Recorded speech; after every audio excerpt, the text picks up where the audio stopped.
So the military arsenal of the British Empire, and some of the soldiers, they rebelled, and the rebellion grew in intensity, and then before it could be controlled, it reached many other places in the Indian subcontinent, including Delhi.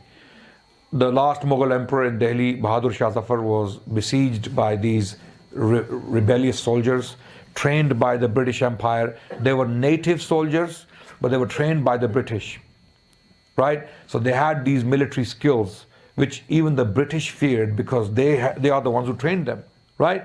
So they went and they besieged the palace of the king, and the king was forced to support them. So he had to put his name in rebellion. And then a lot of other Muslims got involved, as well, as they called it, jihad fi sabilillah. But although I believe it was not jihad fi sabilillah, it was fasad fi sabilillah. Astaghfirullah. It was fasad. It was because it was completely out of control. There were no leaders. And this is why some of the scholars at the time, they opposed it. People like Sayyid Nazir Hussain Dehlavi, rahmatullah alayh, who was in Delhi, was one of the greatest scholars living at that time. He discouraged the Muslims from taking part in this rebellion because it is not jihad. Jihad doesn't mean killing innocent men, women and children. It doesn't mean that. Some of these rebels, they actually lined British prisoners they had caught. They had caught these British personnel within Delhi and in the outskirts of Delhi. Among them were women and children and men.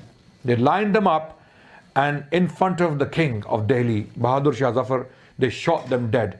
The king tried to dissuade them. The king tried to stop the murder, the massacre, but they didn't listen to him. So they were shot dead.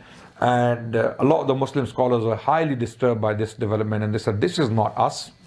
We don't represent this. So that's why some of the scholars actually went against it. Other scholars, they said, no, this is, Muslims should lead it and they should turn it into a jihad movement if it's not one. It was an unfortunate event. It was a catastrophe on a grand scale. Muslims suffered daily as a result.